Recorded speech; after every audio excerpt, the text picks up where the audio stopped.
convainc-moi, mais avant, le conducteur de mototaxi a été super intéressant. En attendant que le sujet revienne dans la chronique société, on va en dire rapidement un mot. Oui.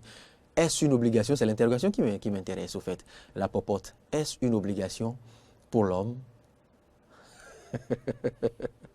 Mori Anouagwa, je vous pose la question. Évidemment, je n'y réponds pas. La popote, c'est une obligation pour l'homme. C'est une obligation pour l'homme parce que l'homme, il y a des, comment dire, s'il veut affirmer sa souveraineté, il y a des dépenses de souveraineté qu'il doit faire dans le foyer. Et donc, je pense que c'est grâce à la popote que la femme tient le ménage. Et on peut en profiter pour satisfaire certains de ses besoins à travers la popote. Donc je pense quand même que la popote, la question n'est pas à poser. C'est bien une obligation, à la limite une dépense de souveraineté pour l'homme dans le foyer. Ah oui, dépense de souveraineté pour l'homme. Merci Mori Anouagwa. Moi, je pense que c'est plus qu'une obligation. C'est un devoir, tout simplement. Et ce n'est pas à négocier non plus. La dame n'a pas négocié la popote. Ah oui, justement. Bonjour, monsieur Souma. Oui, bonjour, monsieur le journaliste. Bienvenue chez vous. Merci. Oui, c'est désormais chez vous. Le philosophe partage notre position ou qu'en dit-il? Je pense que un homme sérieux ne doit pas négocier ce que nous disons là. D'abord, c'est la première des choses pour lui à faire. Toute sa pensée doit être figée sur comment faire pour que... pour assurer cette popote-là. Ça, pour assurer le manger matin, midi, soir de sa femme, de ses enfants. Ça n'est toujours pas le cas. Hein. C'est âprement négocié parfois. Hein. Oui, lorsque parfois on veut se cacher derrière l'inconscient. Sous certains toits. C'est âprement négocié par la dame. Si on se cache derrière l'inconscient, on peut toutefois ne pas faire ça. Mais si vous ne faites pas ça, il faut savoir aussi que votre foyer est mal vu, critiqué. Vous êtes au Bénin, nous sommes au Bénin. On va parler de vous n'importe comment, en circulation, au moulin, à l'église. Lorsqu'il y a débat, il faut savoir que c'est vous qui êtes objet de sujet de débat par rapport à ça. Je rappelle que vous avez dit si on se cache derrière l'inconscient, pas l'inconscient insulte, mais l'inconscient instance de la personnalité, bien évidemment. L'inconscient, quand l'inconscient vient à prendre place, à la place de la conscience, bien évidemment. Apollinaire Soumet, Arnaud Mori Yagua, l'exercice auquel je nous convie ce matin est tout autre. Oui, ce ne serait pas pour parler de la politique à proprement parler, mais pour faire de la morale, pas pour faire une leçon à qui que ce soit, mais pour nous rappeler ces principes, oui, qui, par moments, peuvent nous échapper. Les bons réflexes et bons comportements à développer en période électorale. On me dirait que ces bons réflexes, on pourrait l'étendre, même au-delà des périodes électorales, que ces bons réflexes et bons comportements sont à développer à plein temps, à tout moment, ou à temps plein, pardon. Mais je me dis, c'est beaucoup plus critique. C'est beaucoup plus sensible et c'est beaucoup plus essentiel d'y revenir par ces temps qui courent. Et on l'a noté déjà hier à travers les discours des potentiels candidats qu'il peut avoir de la provocation, qu'il peut avoir, je ne dirais pas de l'intimidation, ou qu'il peut avoir des comportements sciemment posés, lesquels comportements peuvent, d'une manière ou d'une autre, perturber la paix au pays. Alors, raison pour laquelle je nous convie à cet exercice qui consiste justement à nous les rappeler, à nous les préciser de temps à autre, quitte à ce que chacun l'assimile, quelle que soit sa catégorie, quelle que soit la contrée dans laquelle nous vivons, eh bien, chacun peut contribuer à sa manière à maintenir la paix, à l'éradication, à l'édification, pardon, pas l'éradication, mais à l'édification de cette paix-là. Apollinaire Soumet, par où devrons-nous commencer? Par quel type de comportement? Voilà, merci monsieur le journaliste. Je crois que c'est vraiment capital. On a tendance à croire que ces comportements sont seulement du ressort des politiques, de l'anderno politique, les cadres, les politiciens, les députés, ministres et autres, qu'il leur revient seulement de maintenir la paix, enfin de bien agir pour la paix au pays. Oui, je crois qu'au-delà de ceux-là, au-delà des politiciens, au-delà des politiques, au-delà des hommes politiques en général, la paix concerne tout le monde. La paix est une question qui concerne tout le monde. D'abord, la paix, c'est une condition de liberté, de quiétude. C'est une question d'harmonie, c'est une question de concorde, c'est une question de la tranquillité. Alors, qu'on est sous ces aspects, je crois que le commun des mortels prend toujours la paix comme une nécessité. La paix est une nécessité. La paix, c'est toujours recherché, c'est toujours à construire chaque fois. Mais en période électorale... Vous avez bien dit, c'est toujours recherché. Oui. Mais devrons-nous la rechercher en dehors de nous ou nous devrons la construire, la constituer? Oui, la construire, la constituer, l'individu lui-même doit savoir que la paix, c'est lui. La paix, ce n'est pas les autres nécessairement. Ça doit commencer par toi-même. Qu'est-ce que tu dis? Qu'est-ce que tu fais? Quels sont les comportements que tu développes en société? Alors, tous ces comportements, toutes ces manières de faire que vous mettez sur le marché chaque jour, construit la paix ou détruit la paix. Mais c'est l'individu lui-même qui doit savoir. Ce que je veux dire là. Est-ce que ça permet une construction de la société? Est-ce que ça permet à garder l'harmonie? Est-ce que ça permet à permettre aux autres de vivre comme avant? Est-ce que vous voyez? Mais en période électorale, la paix est une condition urgente. C'est une condition urgente. Et tout politicien, tout individu qui veut travailler en politique ou non, qui veut aborder un sujet politique, doit savoir comment l'aborder. Il y a plusieurs personnes qui interviennent dans la politique. Ce n'est pas seulement les politiciens, même les citoyens lambda abordent les sujets politiques. À sa manière. À sa manière. Comment l'aborder? Quel est le sujet? Chercher l'objectivité, l'impartialité. Même les journalistes jusqu'au... la bonne dame du marché aborde les sujets politiques. Alors, est-ce que vous maîtrisez le sujet? Est-ce que vous avez les éléments nécessaires pour convaincre? Est-ce que vous maîtrisez celui que vous défendez? Je crois que autour de ces débats-là, c'est quand les individus n'arrivent pas à s'accorder, à se comprendre par rapport à ce qu'ils disent, je crois, à partir de ce moment, la paix parfois est souvent négligée. On poursuit l'intérêt au détriment de la paix qu'il faut préserver. Je crois que dans cette période électorale, ce que chacun de nous a à faire, c'est de se révisiter à tout moment. Se révisiter à tout moment, c'est quoi? C'est de faire un feedback, un regard rétrospectif sur soi-même, autour de lui, l'environnement politique.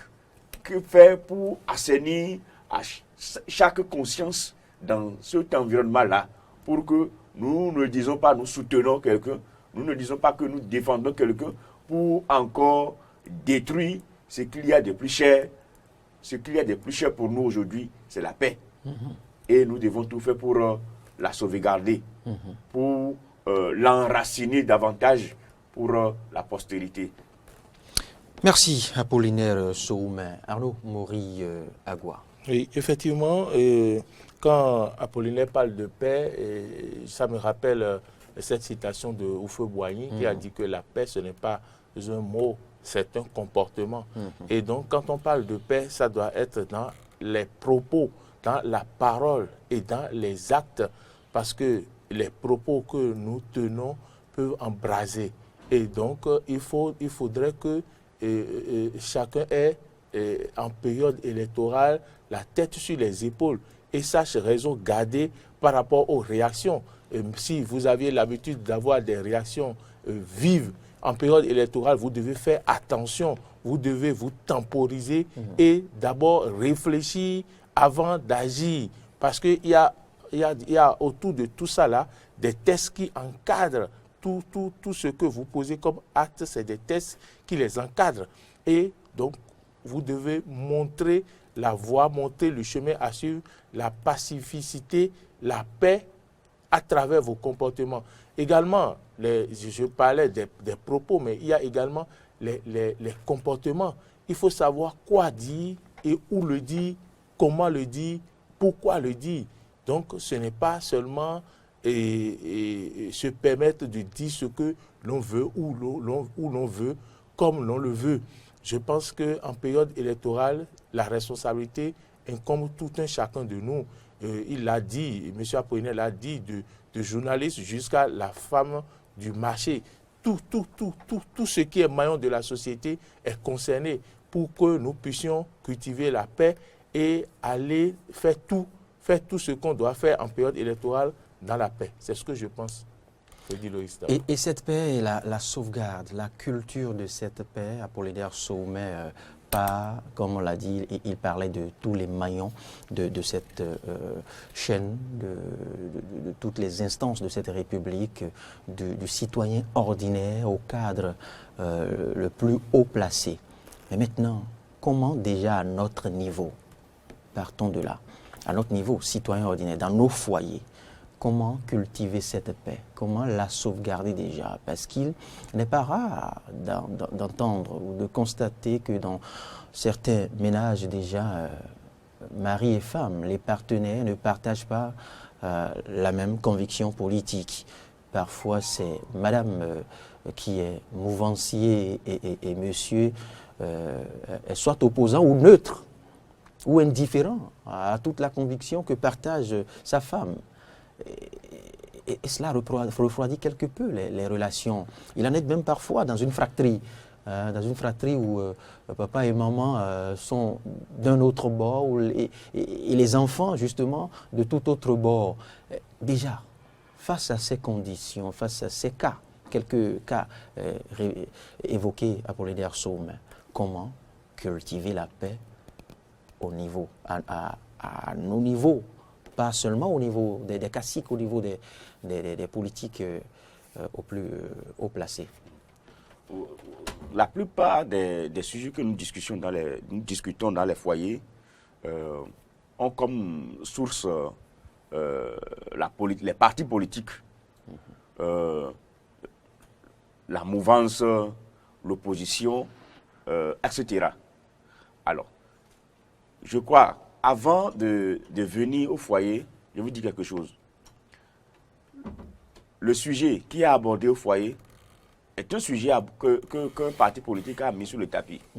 Est-ce que ce parti politique a pris le soin d'expliquer fondamentalement la teneur de son sujet?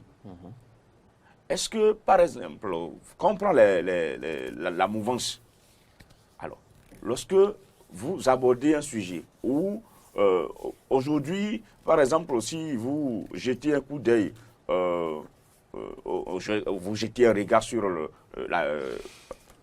l'actualité, c'est l'historique. Nous avons fait ci pendant telle année, nous sommes venus, ça n'était pas 5 ans, on a fait ce que on devait faire pendant 60 ans. Depuis les indépendances, on n'a pas fait ci, on n'a pas fait ça. Alors, ce sont des choses, par exemple, qui, dans un foyer, si les deux partenaires ne partagent pas les mêmes convictions, ça peut dégénérer.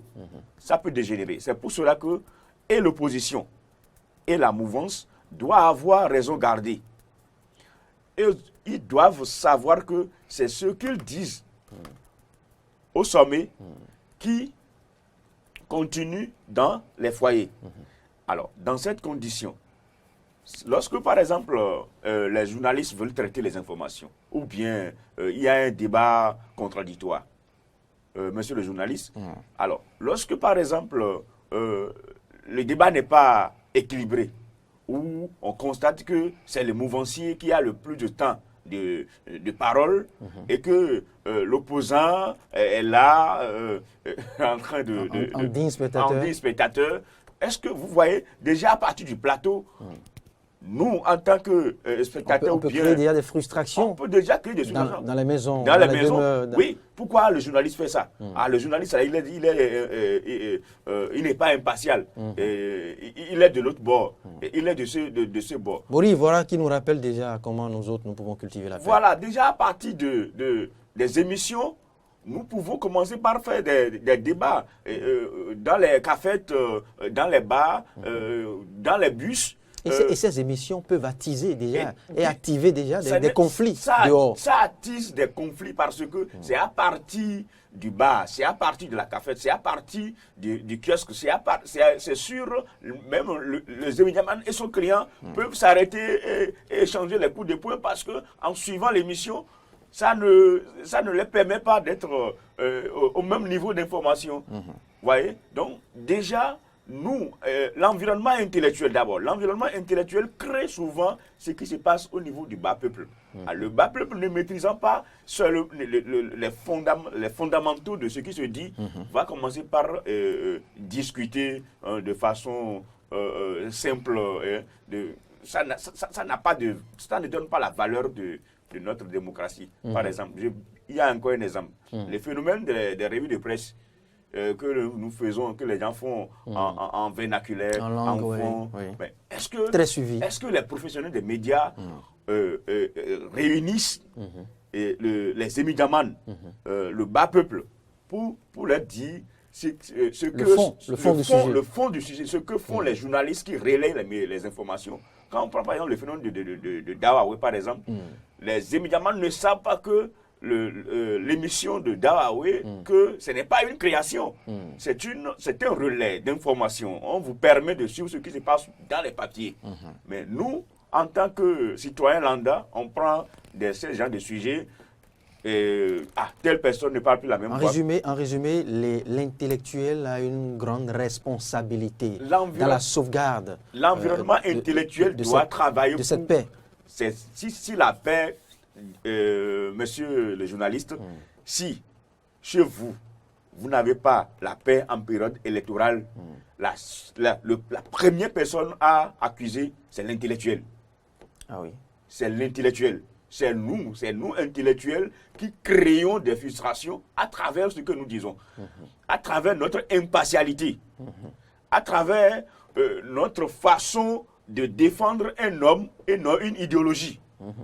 Les institutions de la République, la Sénat, la Cour constitutionnelle, la Cour suprême, la Haute Cour de justice, doivent savoir qu'en période électorale, au-delà de l'homme, il faut l'institution. C'est cela. Défendez l'institution et non l'homme. Là, vous sauvegardez la paix. Apollinaire Soum, c'est bien suivi et nous comprenons à travers votre exposé quelle est notre responsabilité, quelle est votre responsabilité, parce que vous appartenez, vous constituez aussi cette grande famille d'intellectuels au pays.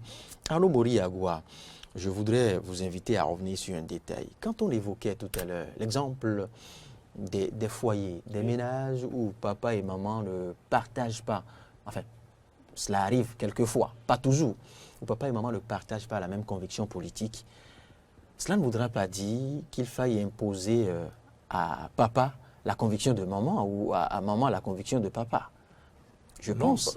Parce que parfois, c'est ce qui crée la zizanie dans les foyers. Il n'y a que certains papas enclins à la féodalité, eh bien, veulent étendre leur pouvoir jusqu'à leur conviction politique. Eh bien, puisqu'ils sont pères de famille, eh bien, c'est ce qu'ils disent qui doit passer. C'est un peu ça.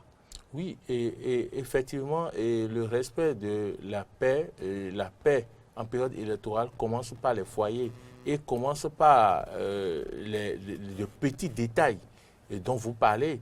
Le père doit comprendre que la démocratie doit commencer dans son foyer parlant des élections, que chaque enfant qui est majeur, capable de porter son vote, est libre de son choix sur un ou un autre candidat.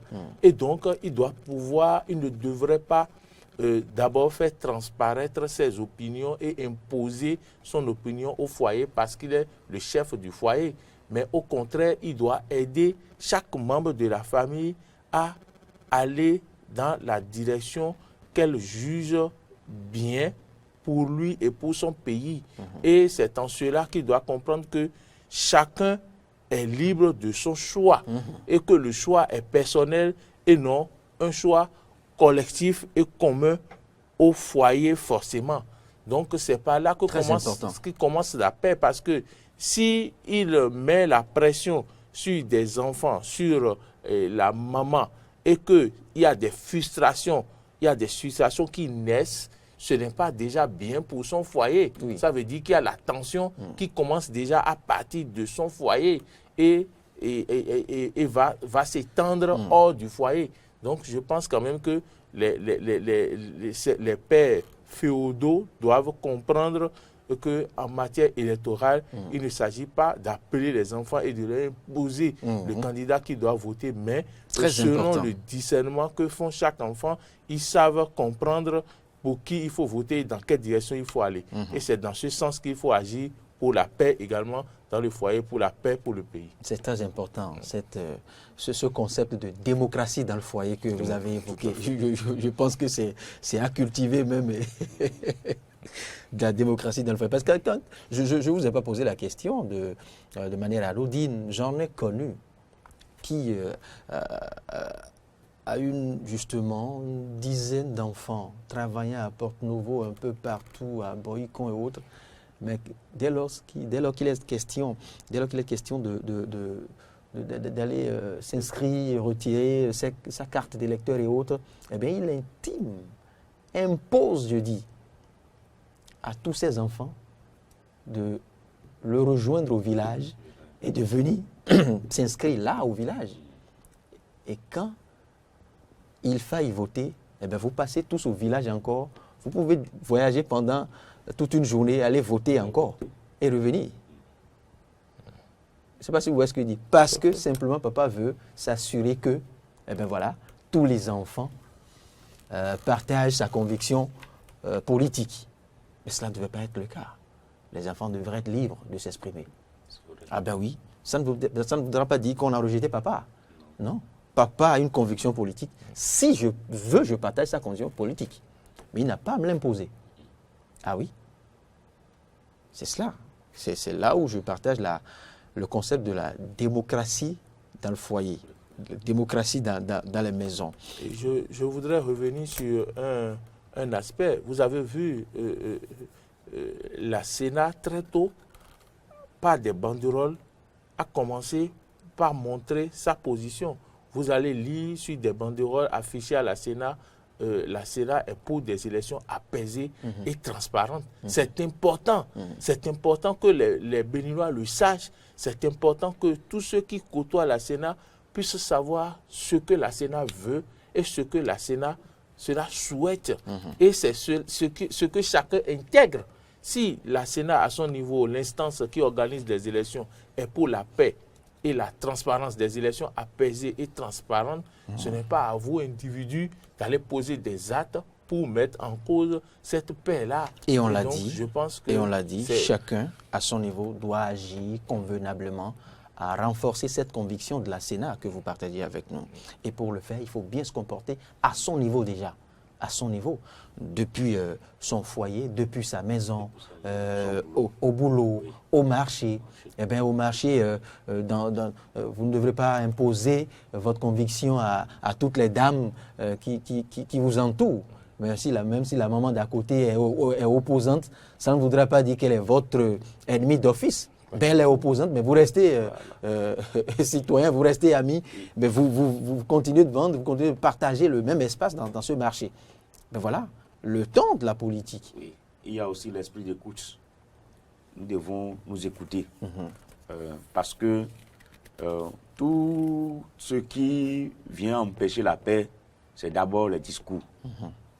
Alors, dans un débat, dans une discussion, si vous ne vous écoutez pas, il y a souci. Donc, c'est en laissant l'autre finir que vous devez prendre la parole. Si vous vous embrouillez dans les discussions, je crois que ce que tu ne devais pas dire peut se dire.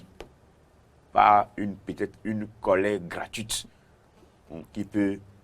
Je vais entendre par là l'acceptation de l'autre. L'acceptation de l'autre. Et le droit, le respect du droit à la différence. Le droit à la L'acceptation différence. de la différence aussi. C'est ça. Il faut toujours chercher le respect de la différence. le respect. Nous sommes droits. tous Voilà. de cette société, mais lui, il a choisi soutenir tel. Voilà. Ben, on le lui respecte, on respecte son Les choix. droits de l'homme doivent être observés en période électorale. Tout à l'heure, mon ami parlait des banderoles affichées à la Sénat. Je crois que ce que vous avez observé traduise réellement les comportements. Oui, en période électorale. Que cela traduise réellement les comportements. Les institutions doivent fonctionner pour la sauvegarde de la paix en période. Moi, j'ai toujours dit que tout ce qui doit arriver va venir des institutions. Tout ce qui va empêcher la paix doit venir des institutions. Donc, que ces institutions sachent. Qu'est-ce qui vous le fait dire? Que ces institutions. Mais si ces institutions se comportent bien et que nous, citoyens, nous refusions à respecter ces institutions. Les institutions en démocratie n'ont que la couleur ou une copie peut-être tronquée des individus à la tête de nos institutions. Alors, pour que l'institution travaille bien pour la démocratie, il faut que l'individu à la tête de l'institution sache que c'est l'institution et c'est l'institution. C'est à partir de ce moment que la démocratie va trouver sa raison d'être et par ricochet, la paix tant recherchée va toujours s'installer et s'enraciner. D'accord. Si ce n'est que ça, nous avons la chance quand même d'avoir des têtes bien faites à la tête de toutes ces institutions, tout au moins au Bénin. Ce ne sont pas des arrivistes que nous avons à la tête de ces institutions. Pour ce qui est de la Sénat, pour ce qui est de la Cour constitutionnelle, pour ce qui est des autres instances de la République, COSLEPI et autres. On les connaît tous, c'est des intellectuels pointus. Maintenant, libre à eux de marquer l'histoire. Et ceci positivement. Pour le bonheur de tous. Merci Apollinaire Soumen, Arnaud Mori-Yagua. Merci pour la disponibilité. Merci pour l'exercice qu'on est en train de faire de temps à autre jusqu'au soir de cette période électorale afin de nous rappeler ces bons comportements, parce qu'il nous en a rappelé aussi, hommes des médias, les bons comportements. Il en a rappelé aux intellectuels. Nous en avons, puisque nous passons tout le temps à en rappeler aux politiciens, aux plus hauts cadres, pensant aussi que nous n'en avons pas. Ben, il nous appartient tous de sauvegarder cette paix tant recherchée, tant prisée. Merci à vous. Excellente journée.